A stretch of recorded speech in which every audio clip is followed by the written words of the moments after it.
lot of the negativity around Obia is stemming from how irresponsible a lot of the practitioners are with practicing Obia. And, you know, people see it as something that people use to harm others and harm each other, not really seeing the positive side of it. And also, I think it's important that as is done in other spiritual traditions, that all information is not accessible to everyone, right? And so certain things you need to be initiated at a certain level to be exposed to certain things, you know, and you need to go through a process of initiation where you understand, you you do a whole course on morals, you know, so you know the good and the bad, what to do, what not to do, good practices, bad practices, right? Because that's true. At the end of the day, we're human and we all have a side of us. We have potential to do evil within all of us, right? So it's important that when you're given knowledge that gives you a lot of power, that you understand the responsibility of that and you know how to behave within that, you know how to treat others within that, right? So I think that's so important to for practitioners or Jamaican practitioners. I think most of them, and if you see some on TikTok sometimes talking about the practice, how irresponsible they sound, some of the things that come out of their mouth. Even for example, um, what's his name? You spoke about him, L.A. Lewis. What he did at that time, you were good to call him out on that, because those things give Obia and our spiritual traditions bad names when they do things like come out he's in the middle of a cemetery with a skull talking about him going to do something to the DPP. That's crazy. That's irresponsible. You can't do things like that. You understand? So Totally, totally. what's your take on that, on how practitioners should behave? If is there a code within Obia and within Myal and our spiritual traditions?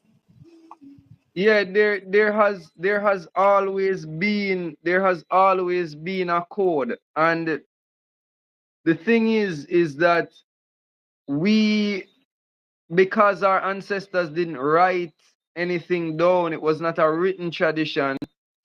It is also very important to know the stories of our ancestors. So, for example, if you read the Bible, you will see that the ethics of the Bible or the ethics of Christianity or Abrahamic religion are born out through stories.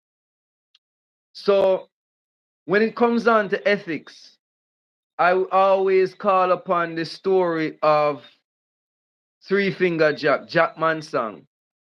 He was known to never hurt a woman. He was known to never hurt a child.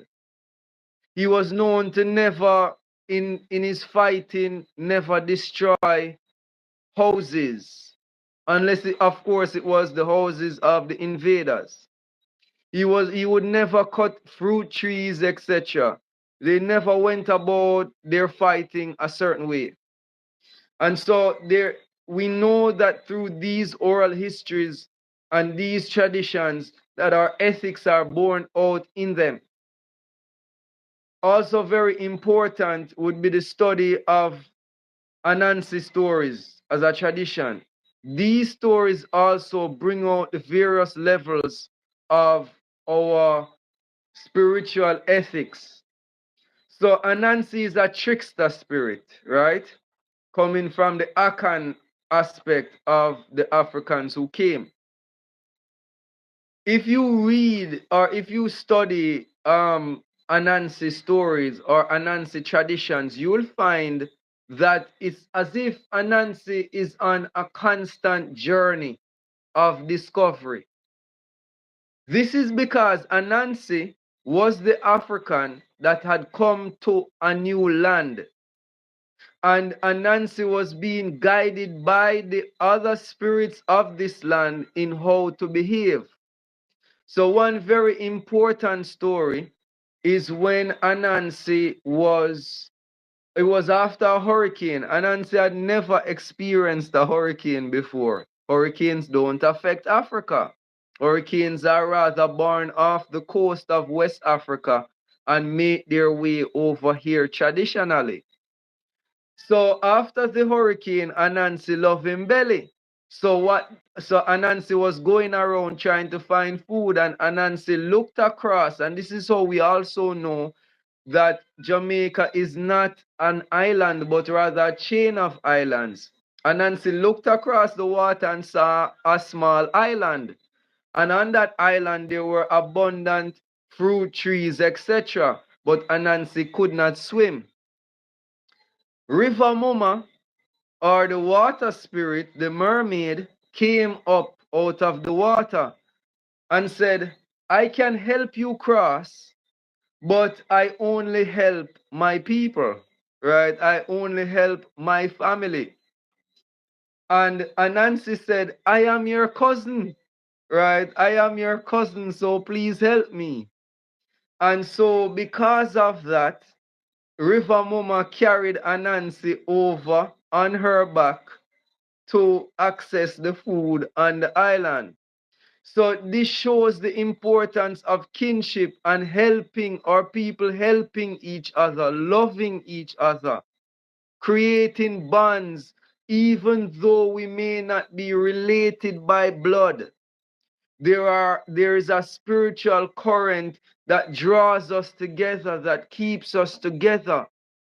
And so it is, and I would urge anybody who is interested in this work that if you find it within yourself to want to invest in the work of really compiling our traditions for the next generation, you can contact me. You can reach out to Sister Tifara. She has a straight line to me, and she and I work together in a lot of cases. And let's come together because our elders are going, right? Let's come together and rebuild this thing because it is a beautiful thing and it is purely Jamaican. And so the push now for Jamaica to become a sovereign nation, the push for Jamaica to become a republic is Nani's vision. That is what Nani was fighting for. Nani wasn't fighting for our people to be stuck up in the hills, right? Our people didn't originally just live in the hills alone. As a matter of fact, the Blue Mountains was the spiritual fortress of Jamaica. This is where the traditions were supposed to be kept spiritually. But most people live down on the plains where the fertile lands are. Okay? So before all our elders go, if we want to see this thing legalized and to have ethics, let us come together and study with at the feet of the elders that are left. Let us come together and force Institute of Jamaica, all these various places, the National Library and thing, to give up their artifacts that they have, to give up their records that they have, so to be studied and scrutinized by us as a people, because we cannot have a Republic Jamaica without a sovereign identity. How is it that we're going to say that Jamaica is a sovereign nation, but we're going to go outside of Jamaica for our identity? Our people lack morals because they lack knowledge of self. This is the reason why we feel that Obia is a tool to do what we feel like doing. Because we lack knowledge of self. And as you said, because we lack the knowledge of the morals which are born out in our oral traditions. This is our Bible. This is our liturgy. Right? So one cocoa full basket, all of these various statements that you remember Granny and Grandpa saying, this is our liturgy. This is our Bible.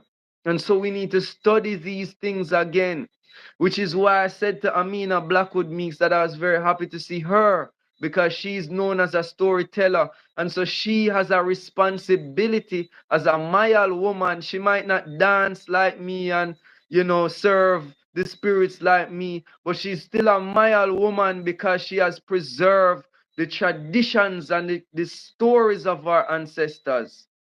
And so we all have a responsibilities to come together now to ensure that when the Obia Act is destroyed, is abolished, that there are ethics within the practice, as you said, guided by the traditions of our ancestors.